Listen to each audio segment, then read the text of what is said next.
प्राचीन काल की बात है। एक छोटे से गांव में एक निर्धन ब्राह्मण अपनी पत्नी के साथ रहता था।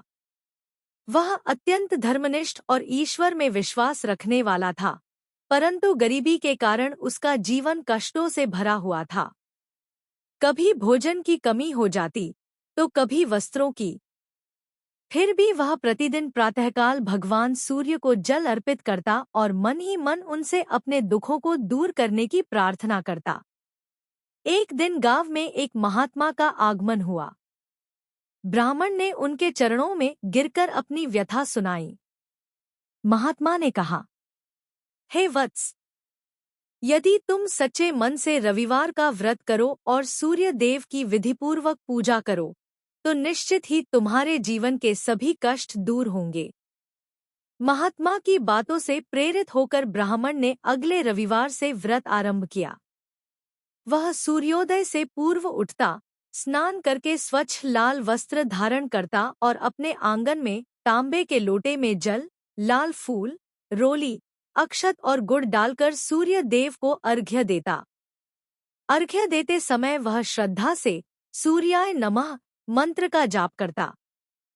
पूरे दिन वह व्रत रखता, नमक और तले हुए भोजन का त्याग करता तथा मन, वचन और कर्म से पवित्र रहने का प्रयास करता। सूर्यास्त के बाद वह सात्विक भोजन ग्रहण करता और सूर्य देव की कथा का पाठ करता। उसकी पत्नी भी पूरे मन से इस व्रत में उसका साथ देती थी। कुछ ही समय में सूर्य देव की कृपा से ब्राह्मण के जीवन में सकारात्मक परिवर्तन आने लगे। उसे गांव में मान सम्मान मिलने लगा और रोजगार के नए अवसर प्राप्त हुए। धीरे धीरे उसके घर में धन, अन्न और सुख शांति का वास होने लगा। एक दिन उस क्षेत्र के राजा गंभीर रोग से ग्रस्त हो गए। अनेक वैद्यों और चिकित्सकों ने उपचार किया, परंतु कोई लाभ नहीं हुआ। तभी किसी ने राजा को रविवार व्रत और सूर्य देव की महिमा के बारे में बताया। राजा ने श्रद्धा के साथ सूर्य व्रत करना आरंभ किया।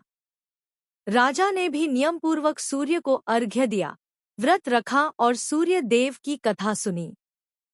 कुछ ही समय में राजा पूर्णतः स्वस्थ हो गए। सूर्य देव की कृपा से उनका तेज और पराक्रम और अधिक बढ़ गया। राजा ने प्रसन्न होकर ब्राह्मण को बुलवाया, उसका सम्मान किया और उसे दान दक्षिणा दी। साथ ही पूरे राज्य में रविवार व्रत और सूर्य पूजा का प्रचार कराया।